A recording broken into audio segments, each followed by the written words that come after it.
Okay, I have it at start time, so we'll get started. So welcome everybody. Thank you for attending the DVE Good Governance Minute Taking webinar today.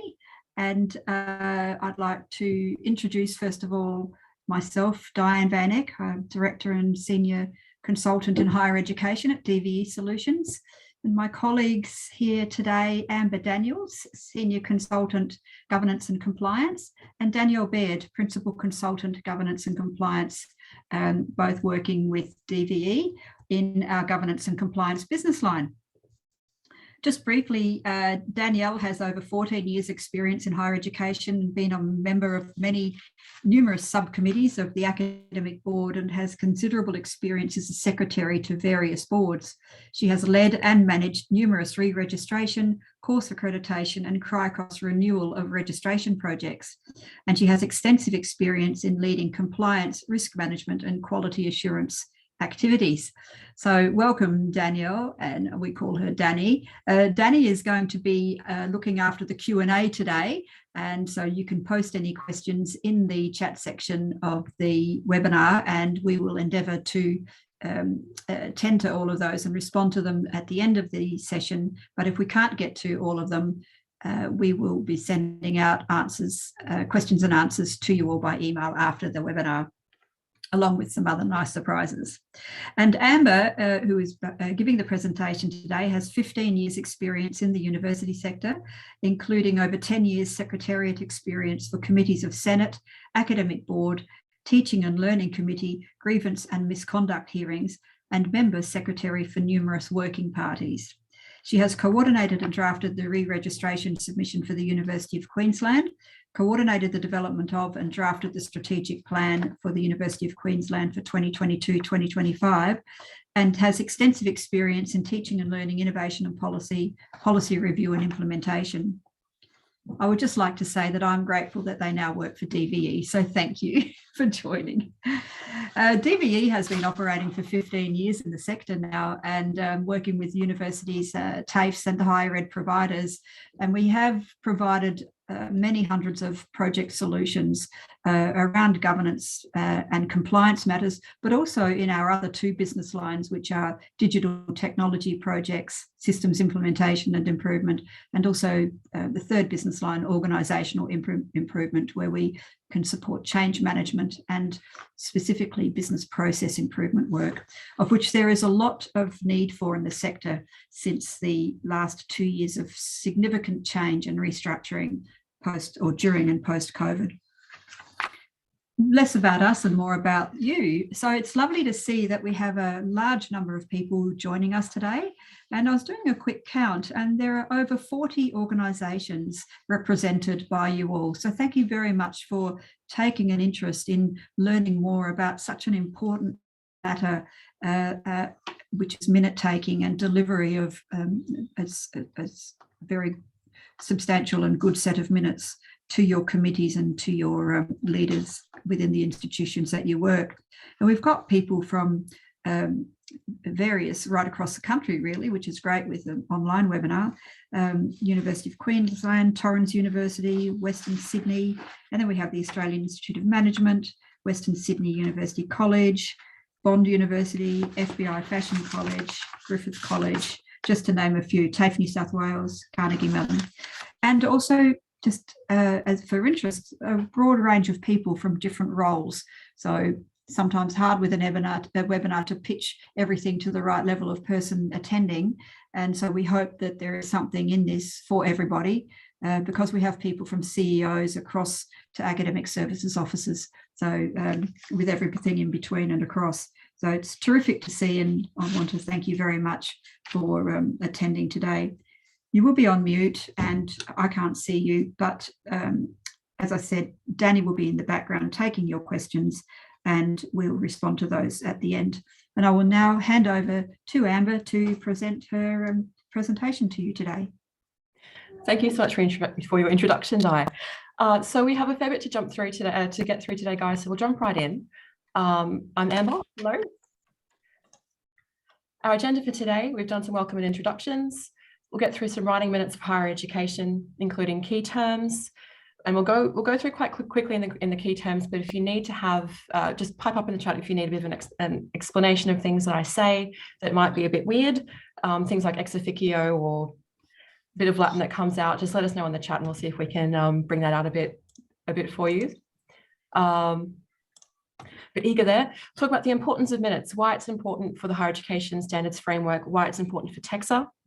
The roles and skills of an effective minute taker. We'll think about expectations, efficiencies, and member secretaries as well.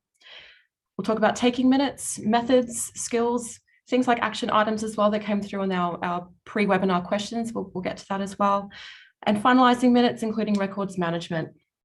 We'll also go through some examples of minutes and actions and those skills in action as well. So today's objective is hopefully by the end of the session, we'll introduce the concept and importance of meetings and minute taking, understanding the responsibilities of what it means to be a secretary, what it's required to become an effective secretary and minute taker, and methodologies for taking minutes.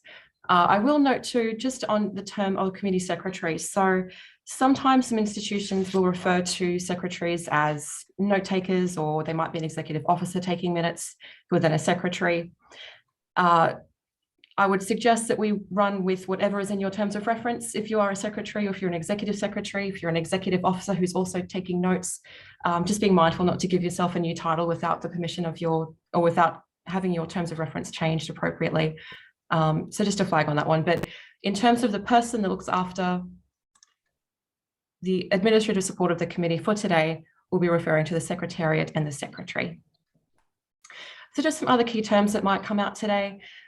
HESF, the Higher Education Standards Framework, the framework that sort of guides the quality of higher education for Australia and maintaining that quality of our fourth largest export internationally. TOR, or Terms of Reference, the terms of reference of the committee that outline its official scope, authority, and admin arrangements. ITEM, so a numbered order of business within an agenda. I've popped this in here as well because as a university archaic and convoluted kind of person, I might come out and say agendum. If I do say agendum, it is a slip of the tongue. I do mean to say item, but just in case they do mean the same thing, an agendum is an item within an agenda.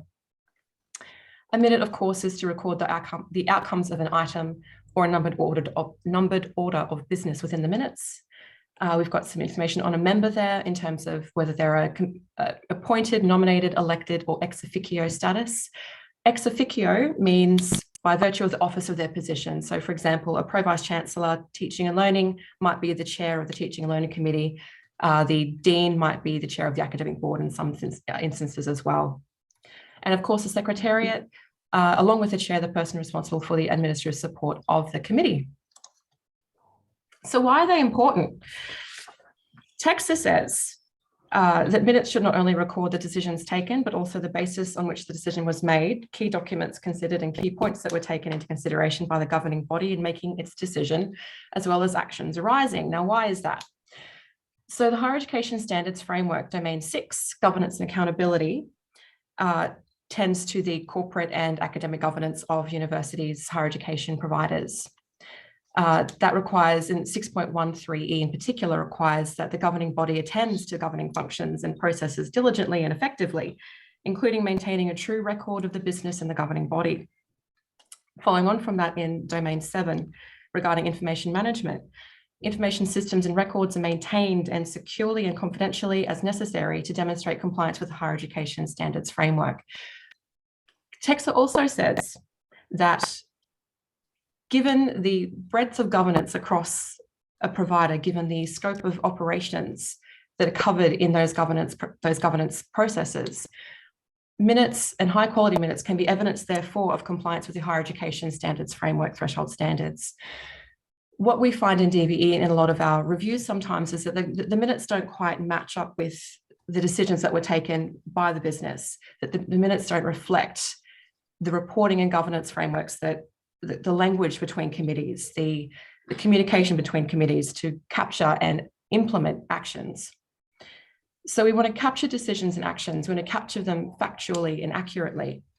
And we want to reflect the diligence and effectiveness and accountability of the committee and the organisation.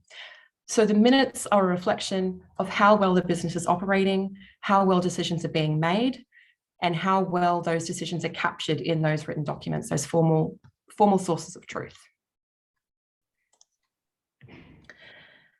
So what does it need? What do you need to be an effective minute taker? So there's a couple of things, and I've started with the role of the chair, because as the sort of head of the committee, they are responsible for representing the committee's decisions and the management of the meeting. The secretary should work incredibly closely with the chair. It's a very, not quite a symbiotic relationship, but indeed a strong chair and a strong secretary make a very strong committee. So the chair is responsible for representing the committee's decisions and the management of the meeting, as well as being informed of matters relating to the business of the committee. Now, that doesn't mean that you need to, the secretary would need to inform them of all the issues relating to business of the committee.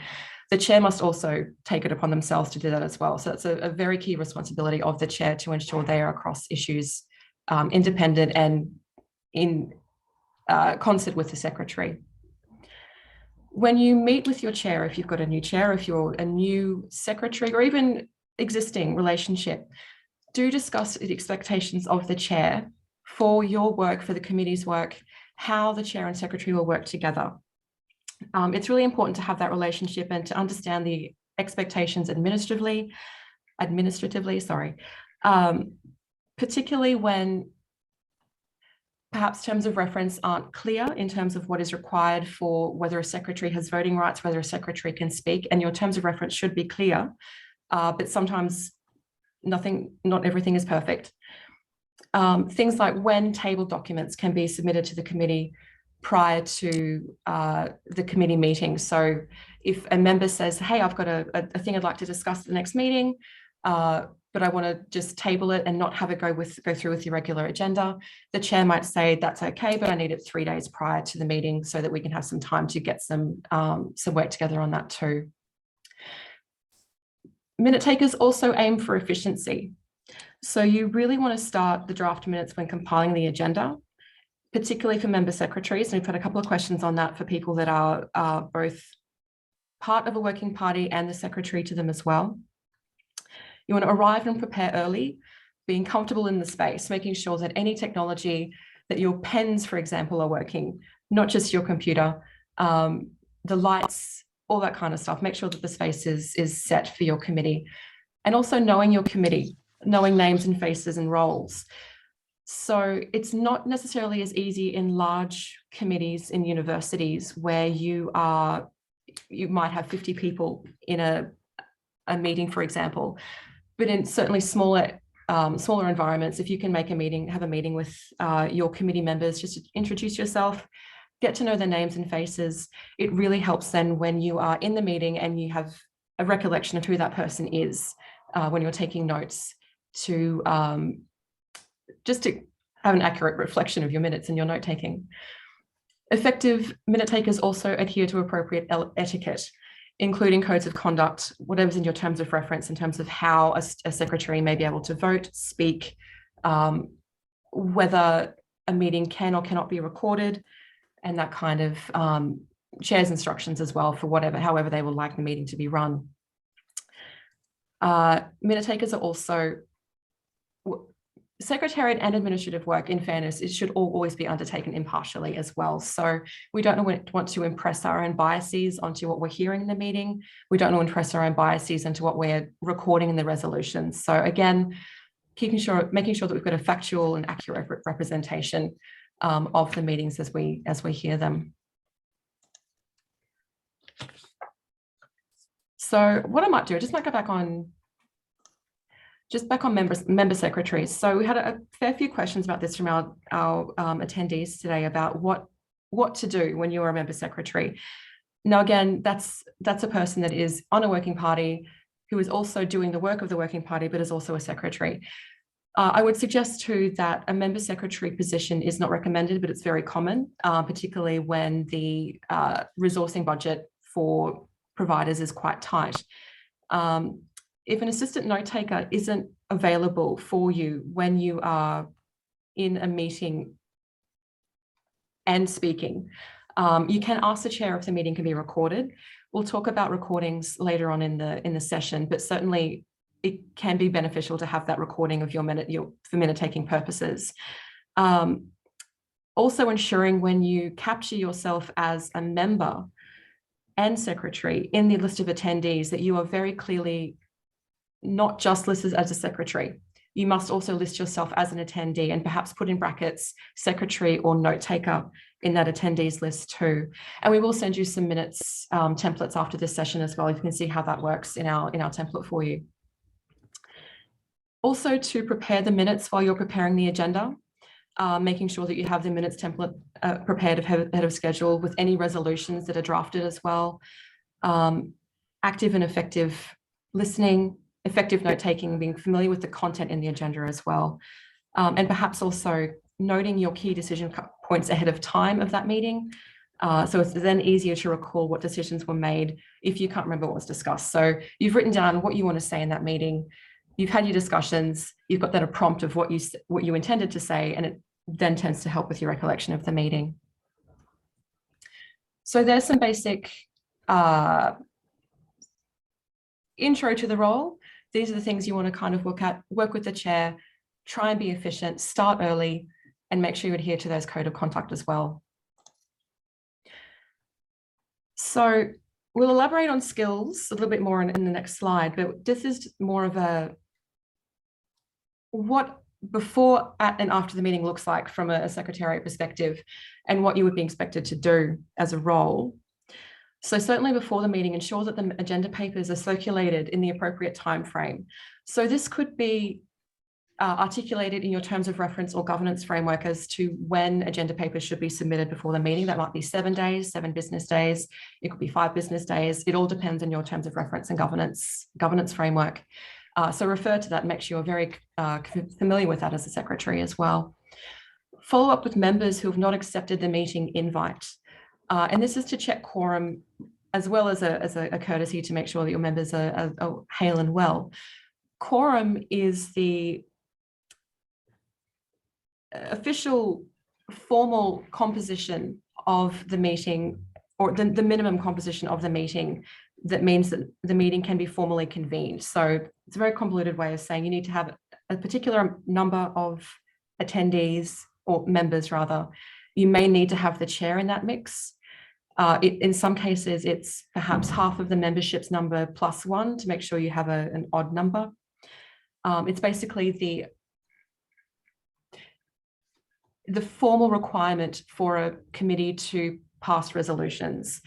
In some cases, and a meeting that does not have quorum is incoherent, and in many cases, an incoherent meeting cannot pass motions without the executive approval of the chair, unless it's an urgent situation. So the reason for that is that committee decisions are made by the committee itself, by the whole committee, not just the chair, not just a portion of the committee. It's the formal balance of members that will make that decision without having to have an executive approval. If there is a situation where you have the chair must make an executive decision, do then ensure that that decision is ratified by the next quorate committee. Also, before the meeting, meet with the chair if you need to. This is important to understand outcomes and actions that need to be or expected to be met during that meeting, to share important updates, and again, confirm if the meeting can be recorded or not. At the meeting, definitely confirm quorum. So not everyone attends as they have indicated by accepting the invitation. Note the attendees, any apologies, invited persons and observers on an attendees register. That might look like a table with names coming down in the rows and then columns coming across in the meeting date, to ensure that you have a register of who's been to the meetings.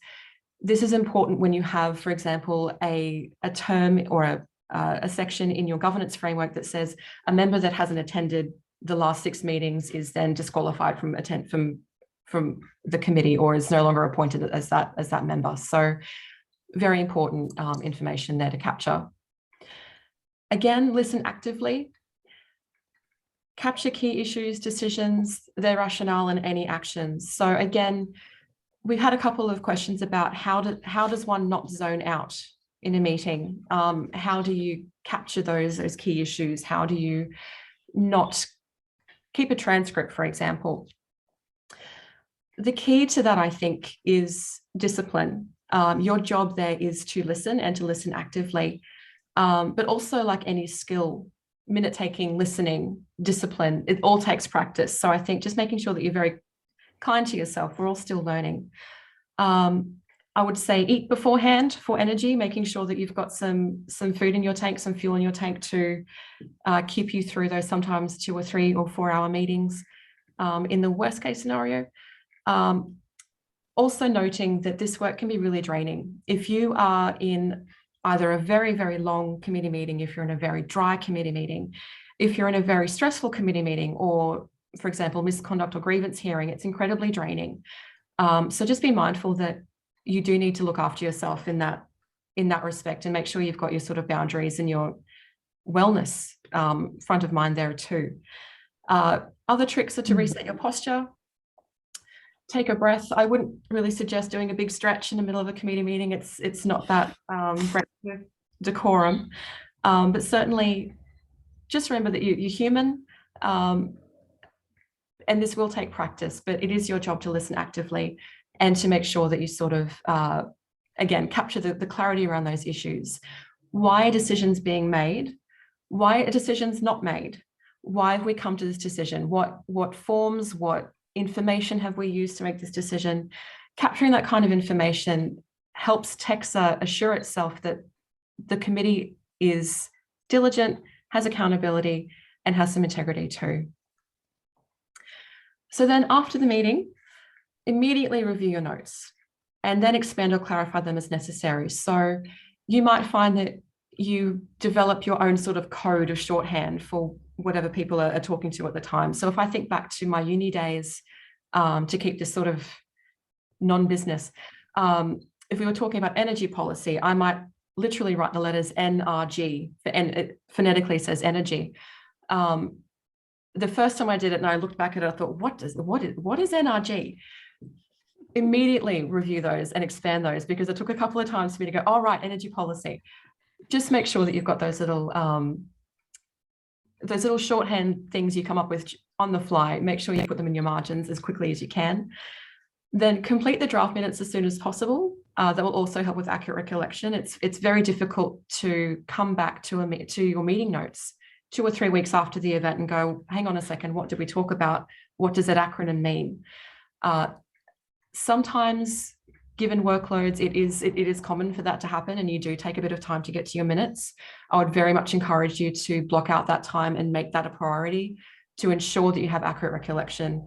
And indeed, in many cases, terms of reference require that your minutes are to the chair within 7 business days of that meeting having occurred. And then once you're done writing out your draft minutes, send them to the chair for endorsement, who will then endorse them to be sent to the next committee meeting for confirmation. So skills, how to actually take minutes, what to do, what does it mean? You really want to work to your strengths here.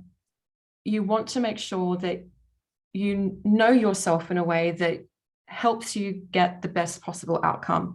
So for example, I prefer taking notes by hand. I find that I have a much better recollection with that sort of cursive writing and my little highlighting. In a massive notebook, my head is down and my hand doesn't stop until the meeting ends.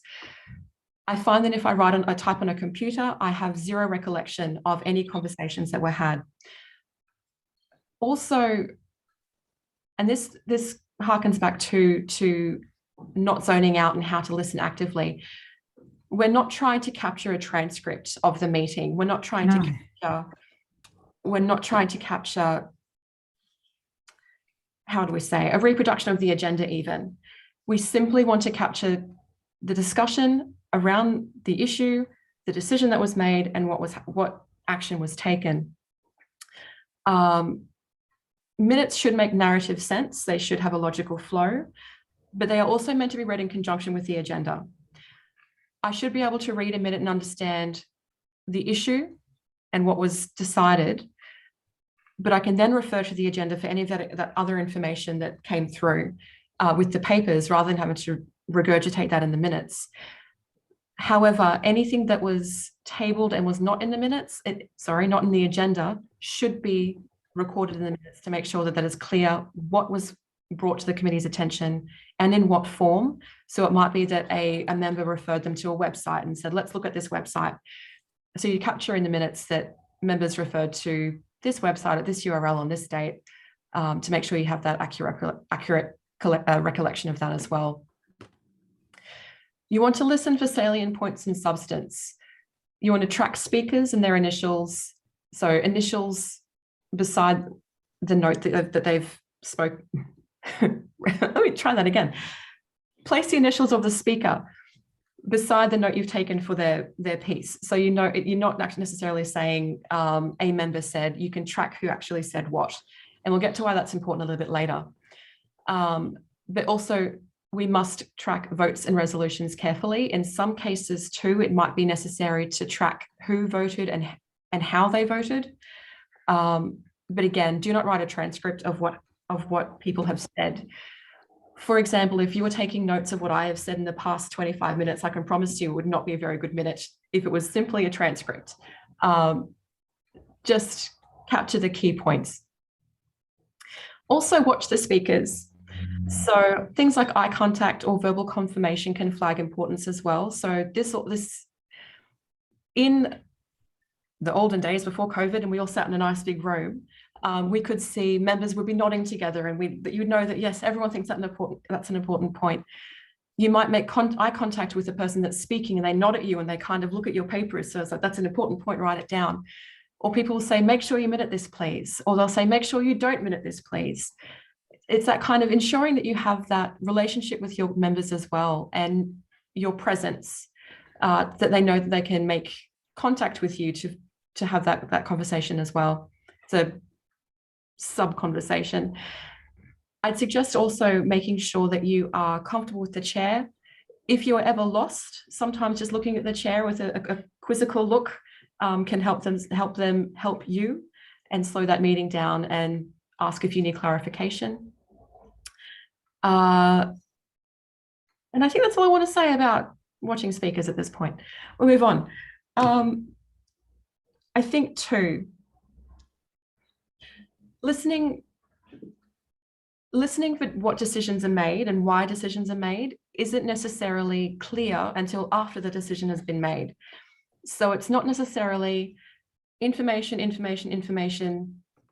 decision, next item. It might be blah, blah, blah, decision, more information, different decision, but then they might go back to the first decision. We are dealing with humans when we capture this information. So making sure that we have a clear handle on the final resolution, which may have changed 3 times in that one meeting. Keep an eye out for those points. You'll find the narrative as you go through. It is difficult, but it is there. And in any sense of absolute confusion, raise your hand and ask if you can clarify the point. Is actually quite important. So in terms of writing skills, formal minutes require formal language. And what I mean by that is it's unemotional and it's unambiguous and succinct, factual and in plain English. I'm quite guilty of using large words to save on word count. I'm also quite well known as being, as I said, arcane and convoluted. This is something that's very important for readability, to make sure that anyone can pick up those minutes and understand what has been discussed. So using as little jargon as possible, using spelling out abbreviations in the first instance, making sure that you have varied sentence structure. So very, very, very long sentences can be extremely draining to read and very confusing to read. So keeping short sentences and long sentences, keeping being very mindful, I think, of not, in some cases, we don't want, in all cases, we don't want to create a play-by-play of a boxing match, for example. We want to make sure that we capture a very flat and factual account. So we won't use the word challenge. We won't use the word that a member challenged an idea of another member. We might say questioned or sought clarification or queried. Or we might say there was a robust discussion about a particular item. We don't want to demonstrate, particularly to the regulator, that there is a hostile environment in that decision-making forum. Also using simple past tense, members discussed, members were advised, members observed. Minutes are a record of a meeting that has occurred, not necessarily one that is currently happening. So members were advised that further actions would be taken. Very simple past tense. And again, one theme per paragraph, one idea per sentence.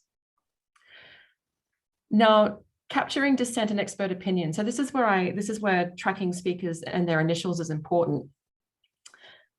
Typically when recording a minute, and again, the decision of the committee is the committee's decision. It's not necessarily the chair's decision or a member's decision. It is the committee's decision, unless we're capturing dissent or expert opinion.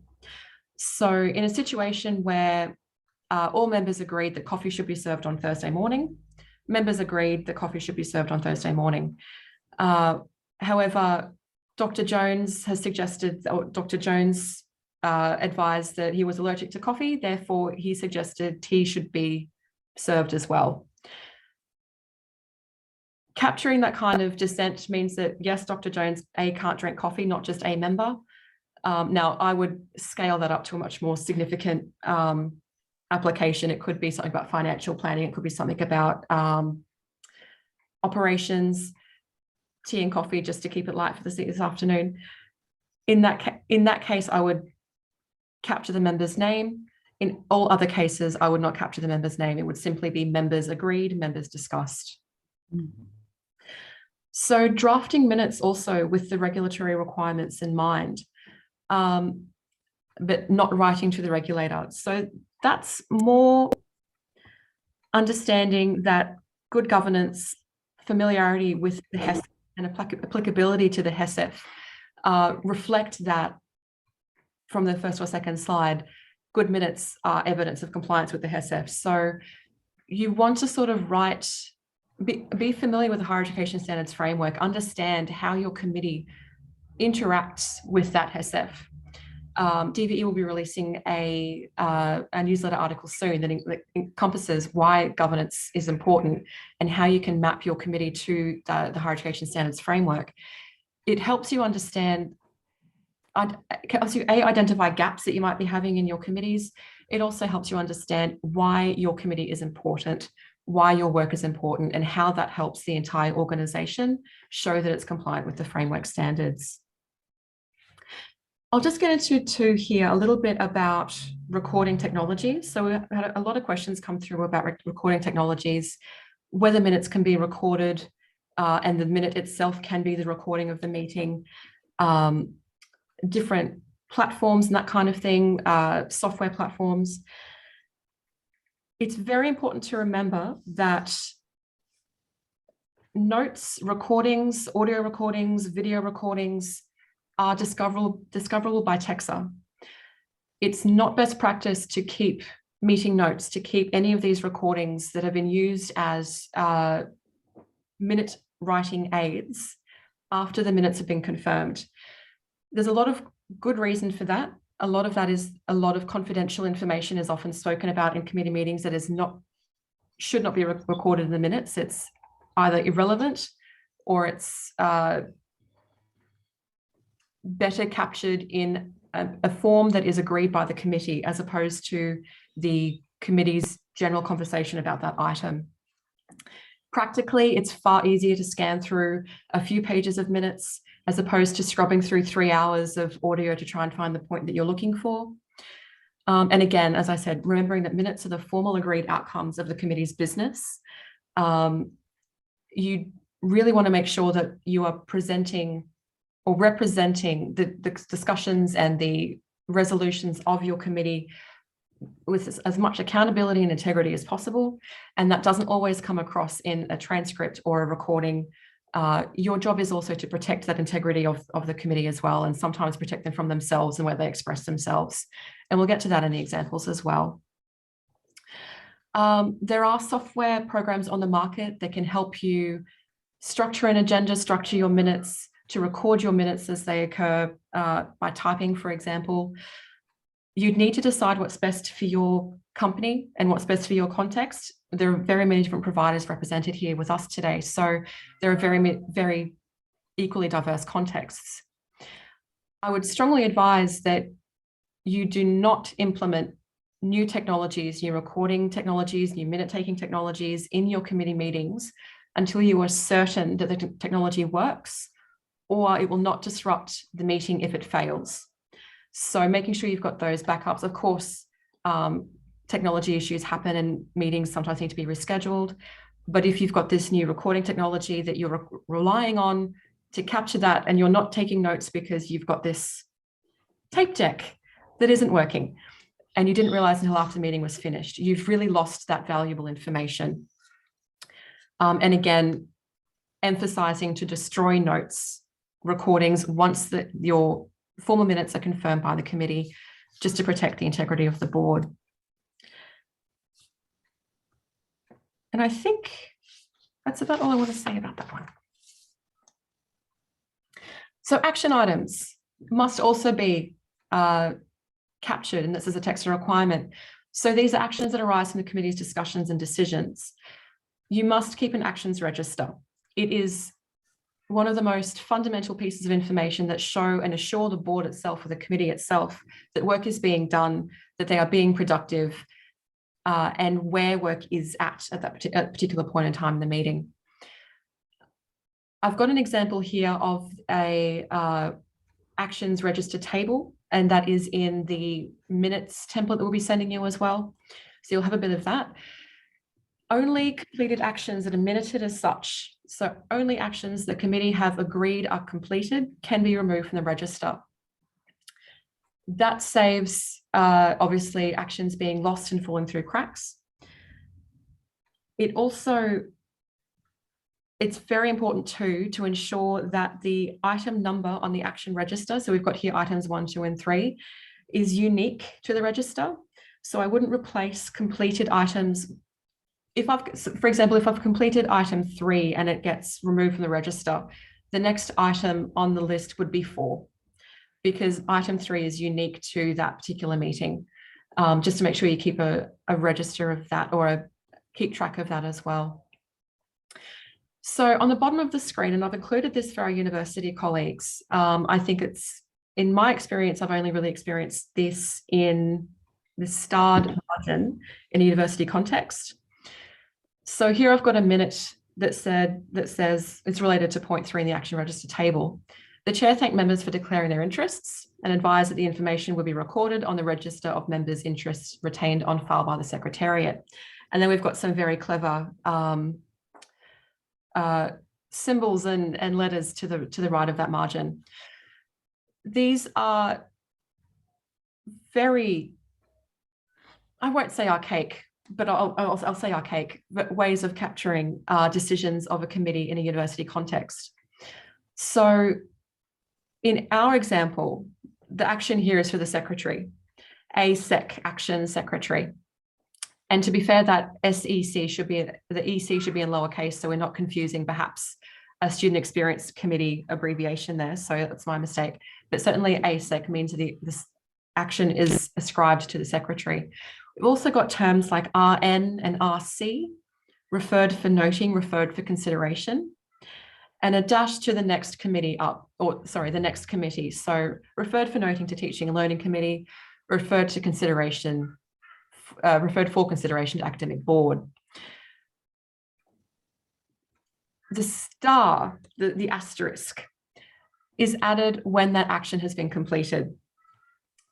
Before, okay. Yes. So before the next meeting has met, if the secretary, before the next meeting convenes, if the secretary has then populated the register of members' interests, I would star that action, and that tells members that the action has been completed. If that action has not been starred by the next meeting, that minute would then go onto that meeting, the next convened meeting's agenda as business in progress.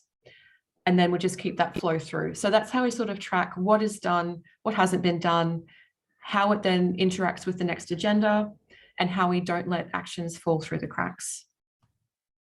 Also, to making sure that the person responsible is aware that they are responsible is also very good. And it is the responsibility of the Secretariat to be responsive and responsible for ensuring those actions are disseminated and implemented across the committee. And when I say implemented, I mean holding the person responsible accountable for implementing that action in their respective area. Finalizing minutes. So again, keep your meeting notes until the minutes have been confirmed and then destroy them. Making sure that your minute formatting and style is consistent across time. So you might find that or you should find the organization has a consistent formatting and style for minutes.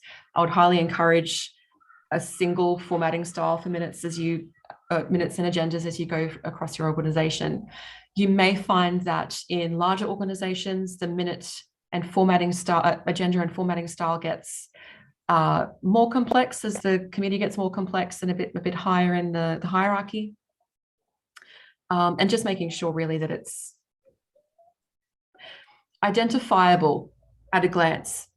I know that this is a minute because it's on the minute template. It really helps the regulator. It helps make sure that you've got your minutes in good order.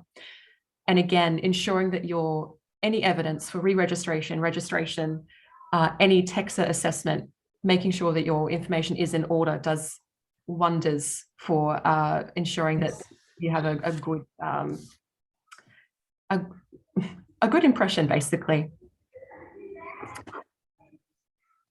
Companies should really have a policy as well around draft minutes, notes, and recordings. Again, and I cannot stress this enough, it's best practice not to keep these, and final minutes should be the source of truth.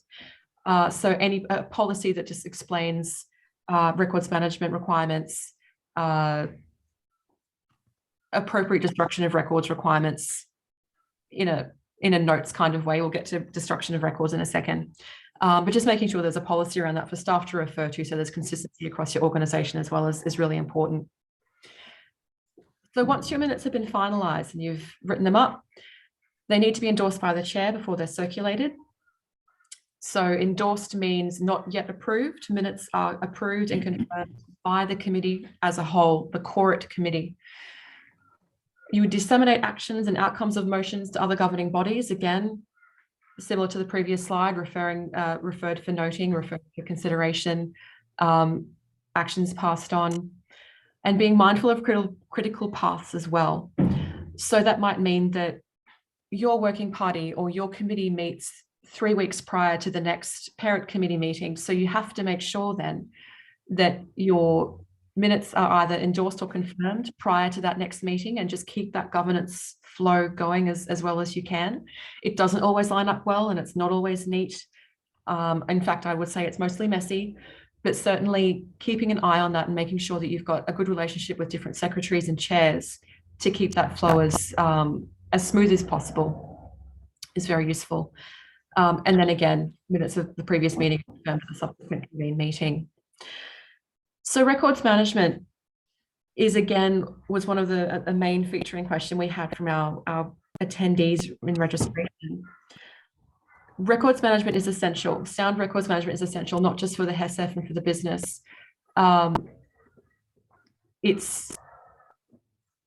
It makes your life so much easier to know where your final source of truth, where your final confirmed minutes, where your record of the agenda as it was provided is on hand, and making sure too that those are as centralized as possible with the appropriate securities relevant for your organization. So whether that's a cloud environment, whether that's a shared drive that's controlled by perhaps the CEO's office or the Chancellor's office, or the formal records management wing of your organization, if you're fortunate enough to have one of those.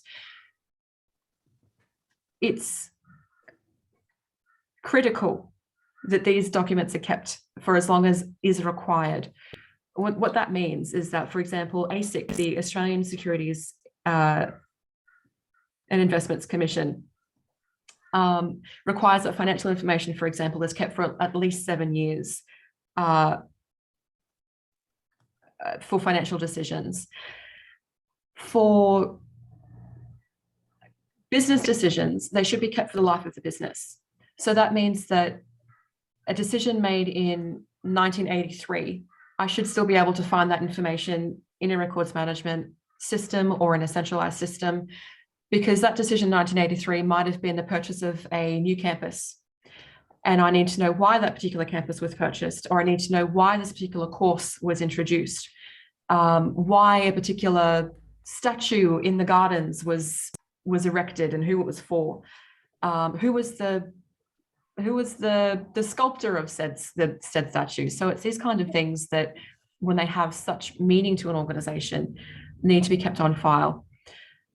There are instances for statutory bodies. So universities, for example, established by Acts of Parliament, may refer to the state, their home state as in Queensland or New South Wales, General Retention and Disposal Scheme, that's the GRDS, and that outlines the retention and disposal period for your records. Typically, so for example, in Queensland, where I'm based, the retention period for committee meetings is indefinite. So for example, when I was at UQ, there should be records from at least the past 100 years of those. Well, legislation being established is different, but all things being considered, all things being equal, if legislation was there from 1907-ish, we would have records for that amount of time. Also, there are often, well, on that too, I would say, if you are in a university context, consult the GRDS to ensure you know, for example, working parties have a different retention period to committees. So just be comfortable with knowing that you might only have to keep that information for a shorter period of time. That said, if you're in a university context, I would suggest sending those files to your records management division as well. In the event of competing legislation, so you might find that you've got ASIC saying 7 years, you might find that something is saying keep it for the life of the business. The best advice to deal with that is to keep it for the longest period required by standard of all of those pieces of legislation. So if ASIC says life of the business plus 7 years or just 7 years, but the best practice for company policy says life of the business, always keep for life of the business. It's not worth the stress to destroy those records and potentially the legal ramifications in doing so. So certainly just make sure that you keep that in mind too. We've also had a question about managing the expectations of TEXA and management. It's a bit chicken and egg a little bit, but also TEXA. So I think familiarity and understanding of obligations under the Higher Education Standards Framework and their guidance notes is really critical in having the ability to go to management and explain why a particular set of minutes has to be kept, or the way that it's kept, or the extent of the minutes that you're taking. I would suggest that you meet with your management to discuss those expectations and manage those expectations and benchmark. There are sample examples of minutes that are available for the public domain across the internet from Australian providers to give you an idea of tone, of scope, of the actions and accountabilities that are happening in those committees.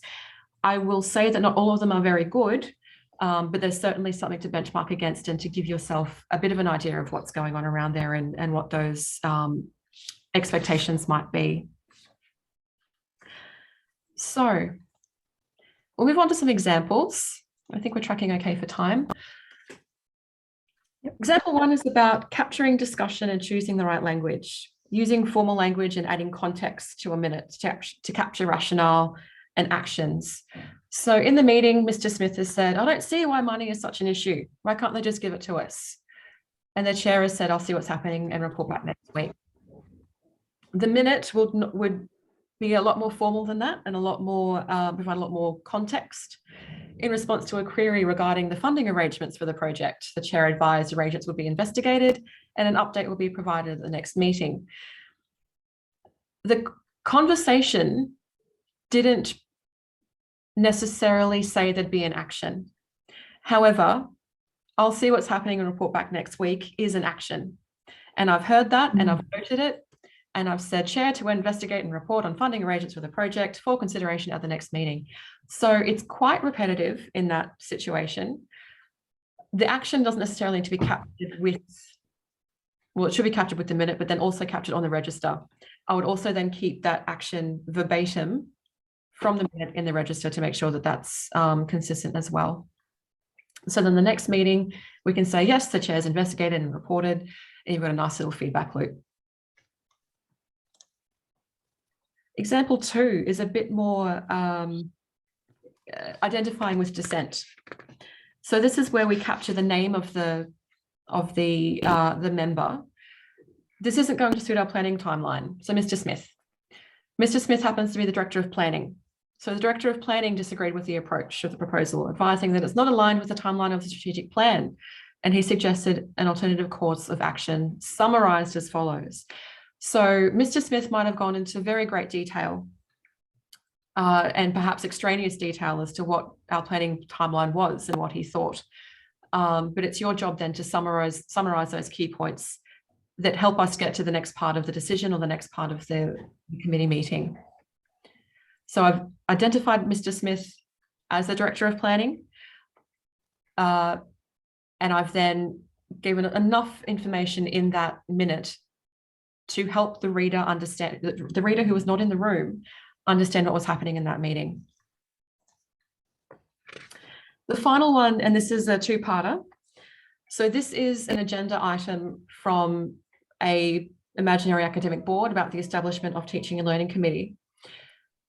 So in this scenario, the terms of reference of Teaching and Learning Committee have come back to academic board after incorporation of feedback from academic board. And then the chair of Teaching and Learning Committee, Dr. Sally Sidney, is speaking to the item. And we see that the attachments to the agenda is 6.1 terms of reference of the Teaching and Learning Committee. The minute for that item, after having been discussed, members considered the revised draft. Dr. Sidney spoke to the item. Members noted that external advice had also been taken on the terms of reference draft. So that information was not in the agenda. Dr. Sidney would have given that information during the committee meeting. We're reminding readers that the item was considered at the previous meeting. Members agreed the terms of reference now reflected the appropriate HESF requirements and standards of academic governance. They then resolved to approve the terms of reference, and there was an action from the committee secretary to update the terms of reference for academic board to reflect the establishment of Teaching and Learning Committee beneath that. So this is an example of how the agenda and the minute sort of work in concert and talk to each other, and making sure that you capture enough detail, how that advice has come through, and what the process was to get to the decision around that resolution. So the draft went away, they gave some feedback. Dr. Sidney came back, she'd received external advice. We considered it before, we now think it's okay. Because of this, we've now resolved the terms of reference are approved. And that brings me to the end of my very long-winded presentation. Thank you very much, Amber. Well, I've certainly found it very interesting, but I hope that members and attendees did as well, because even though it seems so basic, it's actually so important, as you noted, and just getting lots of these helpful tips and tricks and advice from an expert is terrific. We have a few questions here, and just reminding people that we tried to weave in the questions that were sent before the webinar into this presentation. If there are any more questions, feel free to post them, and you'd probably be better to post them into the chat because you're all on mute, and then we can respond to those and send them back, post them into our website and send you the link to that, along with some of the templates that people have asked for and that we will be sending you. So the first question I have here is regarding the point of not using members' names. We currently do this for every item. For example, JT suggested this or MS added that. Is this a problem? I would wonder if it was a working party or if it was a more formal committee. I've worked in a lot of working parties where it's a more informal note-taking style. I might actually throw to Danny on this one in terms of whether that is a problem per se. It's not a non-compliance in terms of the HESF requirements, but it's not in line with what you consider best practice. So because the board or the committee is meant to make decisions as a whole, there's no need to capture individual people's input unless it's really necessary. Like if they're declaring a conflict of interest, obviously you need to name who's declaring that specific conflict of interest. But yeah, if that's your practice within your institute to state who said what, there's no problem with that, but it's really not necessary and not what you'd expect from a good practice minutes. Thanks, Danny. No, that's and that was described and discussed a little bit previously with some examples of how to deal with that. So hopefully that was helpful. Thanks for that, Danny. Second question here is when you have one person, sorry, I just have to cough while I laugh. When you have one person in a meeting droning on for a long time, how do you best summarize or record this? What kind of language would you use? In the first instance, I'd be making eye contact with the chair to try and ensure that the meeting is being wrangled in a way that is useful and efficient. So on a practical level, I would say have that conversation with the chair if you know it's a problem, so that you can both work on that and have some solutions to deal with that. It is difficult when people drone on. This is where it does become difficult in understanding what is relevant to a decision and what is not relevant to a decision and what you need to capture. So while people do drone, you do still kind of get a feel for what their new kind of topics flow to, hopefully.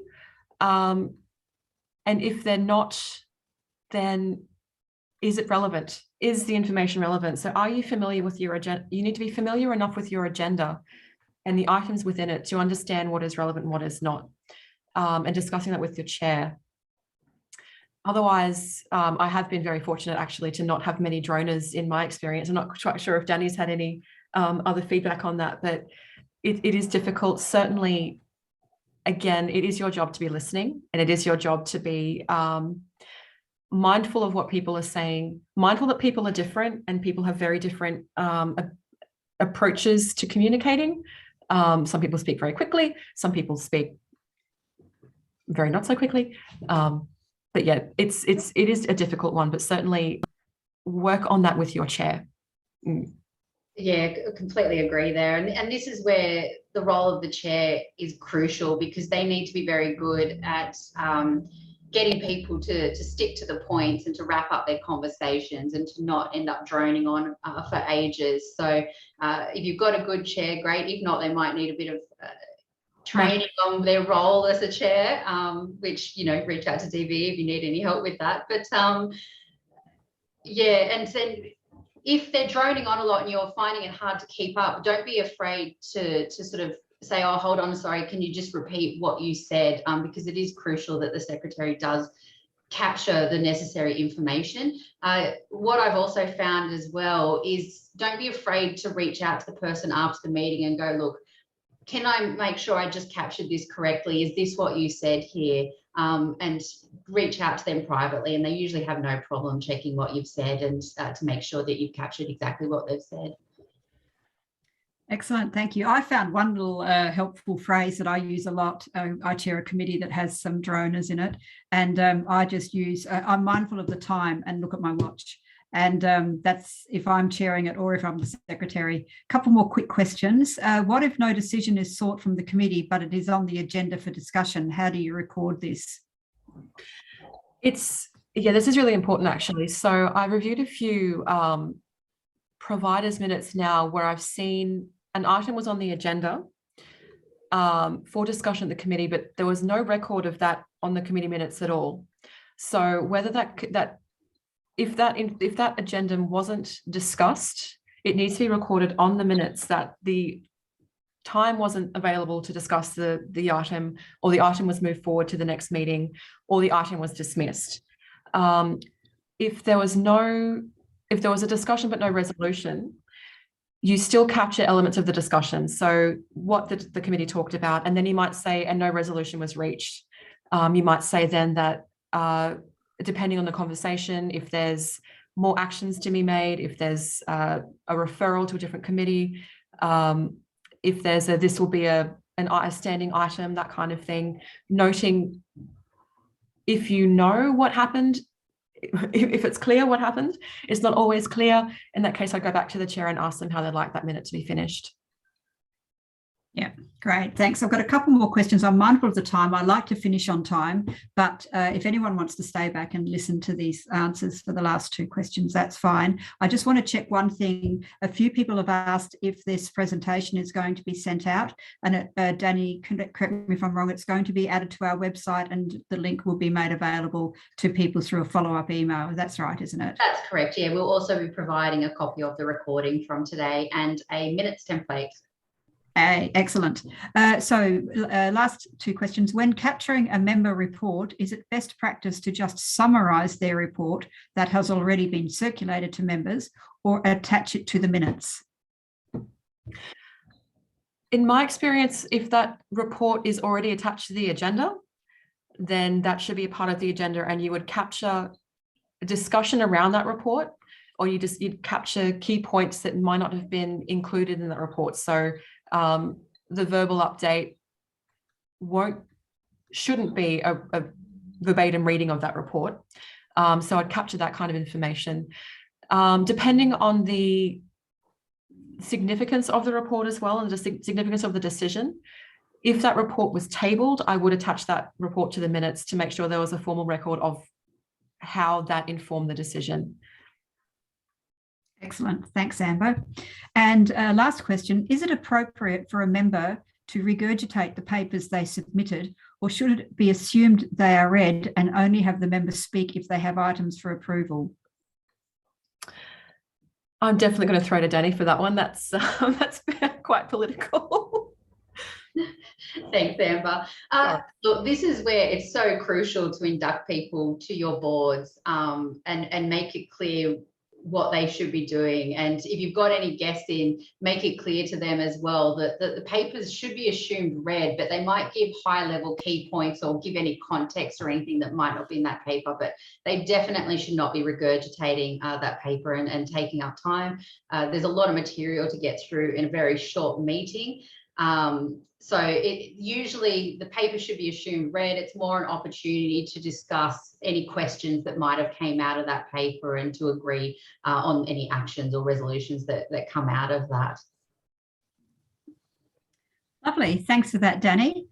So we have no further questions here, and there'll be further information sent to you. So with that, I'd like to say thank you very much to Amber for your informative presentation. That was excellent. I learned some new things, and I'm hoping others did too.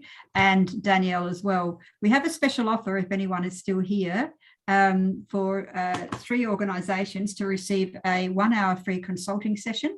The first 3 that come through to the info@DVE Solutions web address or email address, sorry, will be able to actually receive those. So feel free to follow up with us on anything, and we look forward to seeing you again in the very near future. Thank you very much, everybody. Thanks, everyone. Thanks, everyone.